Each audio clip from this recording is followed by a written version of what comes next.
i cili flet se si do të vinte gjitha këto imtësi dhe detaje, që do të quhet Emanuel, pra Perëndia me ne, që do të vi i përullur, nuk do të vi si një mbret me kuaj, me shoqëruese, me ushtare, po do të vi në këtë mënyrë krejtës, pra i parapaq gjithçka si do të ndodhte lindja e Krishtit, dhe ai përshkruan gjendjen e njerëzimit dhe thot populli që dërgjen në errësirë pa një dritë të madhe.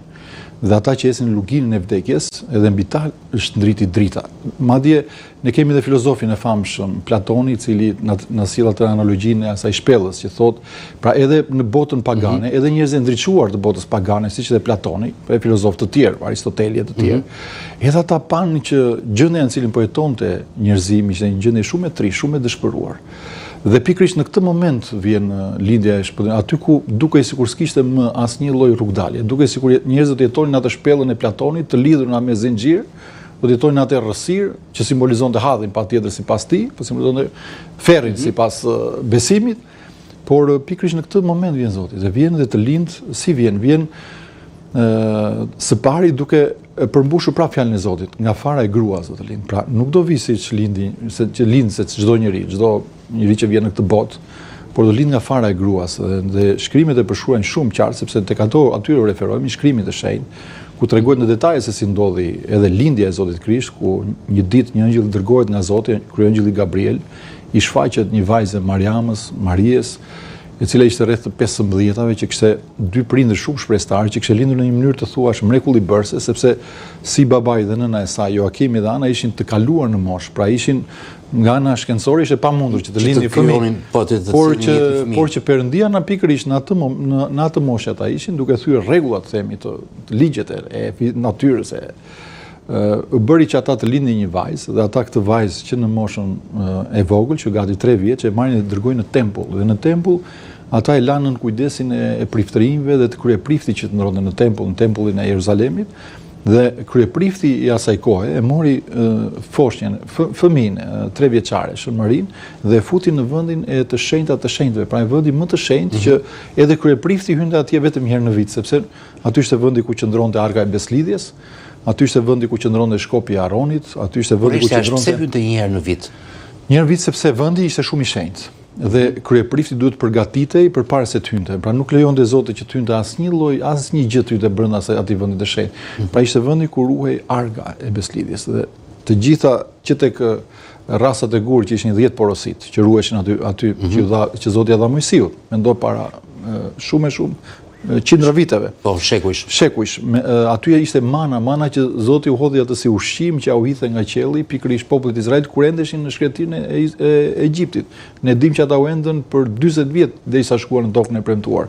Aty ishte shkopi i Aronit. Aroni nga fisi i Aronit u zgjodhi edhe linja priftërore. Pra, shkopi që ishte një shkop që e mbanin krerët e fisëve, dhe shkopi i Aronit lëshoi sythe, dhe ato bashkë me sythet qëndronin të ruajtura brenda te kjo ark. Prandaj ishte një vend që i dedikoi Perëndis, atje asgjë nuk mund të hynte brenda. Dhe atje u rrit Shënmaria. Kur në kohën që edhe një vajzë rritet, të themi, rreth moshës 14 vjeç, e morën prapë prindit e saj dhe në shtëpi, kur ishte një ditë në shtëpi, shfaqet kryeangjëlli dhe i thotë që Perëndia të ka zgjedhur në mes të gjithë vajzave dhe ti do të bëhesh nëna e shpëtimtarit. Dhe kjo me të drejtë thotë, po si do të ndodh kjo, thotë, kur unë s'kam burr. Edhe pikërisht kryeangjëlli shpjegon që do të jetë fryma e shenjtë që do të zbresë mbi ty, thotë, dhe ndodh. Edhe kemi atë përgjigjen e Shënmarisë së bekuar, e Ylizës Mari, që thotë jashtë shërbëtoria jote u bë sipas fjalës sate. Pra bëj fjalë një mesazh shumë i madh dhe shkrimi na tregon dhe Etrit na flas dhe profetët na thonë që shpëtimtari nuk do të lindë vetëm për popullin e Izraelit. Shpëtimtari do të lindë për gjithë njerëzimin, cili do që vjen të ulet në gjunjë foshnjës, por sa lindur në Betlehem, ta adhurojë atë padyshim që ai do të bëhet Zoti i tyre. Dhe kemi në skenë kur lindi, pikërisht që lindi edhe Zoti Krisht lindi në Betlehem, sepse Betlehem ishte një vend shumë i rëndësishëm, ishte vendi ku kishte lindur mbreti David, ishte vendi ku ishte edhe linja e Josifit, por edhe Shënmarisë të dysh i vije sepse vinin nga linja e Davidit. Dhe kështu që për shkak se Cezari Augusti asaj kohe dha një urdhë që gjithë popullsia e tij të regjistrohej dhe duhet kthesh secili në vendin që kishte origjinën e vet. Pra mblidheshin të gjithë në vendet e tyre, nga e kishin prejardhjen, edhe nëse ata jetonin në Rom, duhet ktheheshin në vendin ku kishin lindur. Dhe Shën Josifi, që ishte kujdesari i Shën Maris, ishte një burr i moshuar, një plak mbi të 80-tat, bashkë me Shën Marin, shkuan në Betlehem për të lindur. Ditën që shkuan, me qenë se kishin ardhur shumë të tjerë nga Betlehemi dhe nuk ishte një vend në Han që të qëndronin, të pushonin, kështu që u detyruan të shkojnë në një shpellë. Edhe në atë kohë ishte në ditët e saj për të lindur, pra u deshën 9 muaj fiks. Pra, kjo është shumë e rëndësishme dhe drejt theksojnë që edhe lindja ndodhi pra duke respektuar edhe atë 9 mujorin, atë kohën, periudhën që Zoti ka dhënë që të krijohet edhe të lindi një foshnjë. Dhe ndodhi që lindi aty. Por çfarë ndodhi pikërisht në vendin ku lindi? Kemi barin të cilët qëndroni dhe aty rreth Jeruzalemit, të cilët kullosin baktit. Edhe gjatë natës, me qenë se ne dim atë fenomenin e shkretëtirës, gjatë natës shumë ftohtë, ishte dhjetor, ishte data 25 dhjetor, në nagim të datës 25 dhjetor, këtyre barime u shfaqen ëngjëjt, edhe këndojnë ato himnet e bukura që ne i përmendim edhe gjatë himnologjisë, gjatë predikimeve tona, gjithashtu edhe kishte përfshirë dhe kryepiskopi Joan, e që thonë lavdi Perëndisë më të lartat dhe mbi dhënë paqe dhe me njerëz mirëdashje. Është një mesazh i jashtëzakonshëm. Lavdi Perëndisë së pari, që është më të lartat dhe mbi dhënë paqe, pra është koha tani e paqes.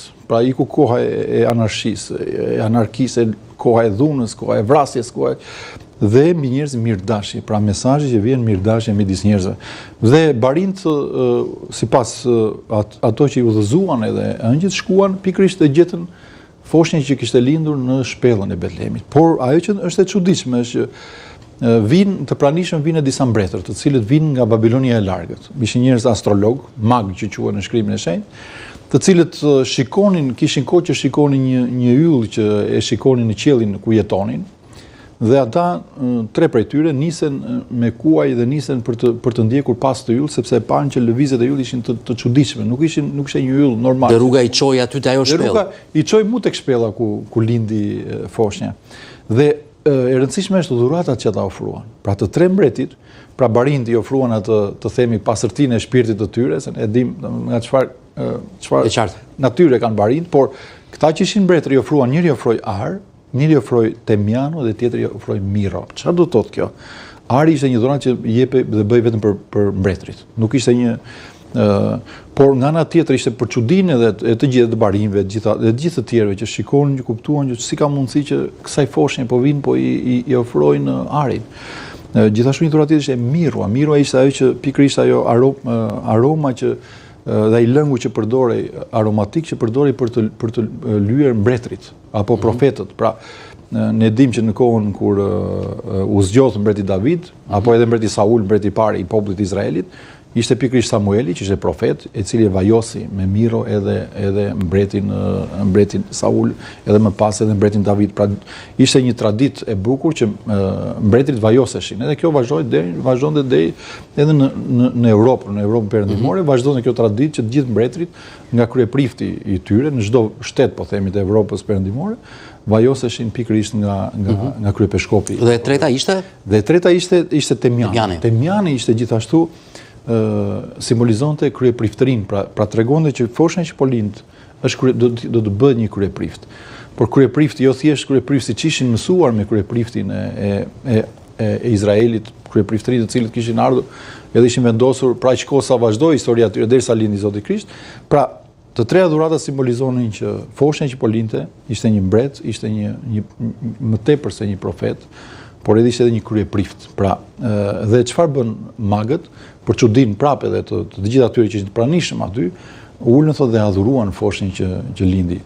Pra edhe bota pagane, ndonë se në atë errësirën që jetonin, sërish e prisnin shpëtimtarin. Dhe për ta, edhe ne dim që çfarë ndodhi më pas, mbreti i kohës ishte Herodi, kur mori vesh që magët, siç i magët i thanë që ka lindur mbreti i Izraelit këtu në këto ditë, në këtë kohë, pa dyshim që ai u përball me frikën, u ndjej i kërcënuar, sepse pushteti i tij tashmë po vije në diskutim, mendoi që një mbret të dëgjojë që ka lindur një mbret tani dhe dha urdhër, dhe ne dim atë çfarë ndodhi në Ram, në Jude, që dha urdhër që u therrën të gjithë fëmijët nga mosha 2 vjeç edhe poshtë.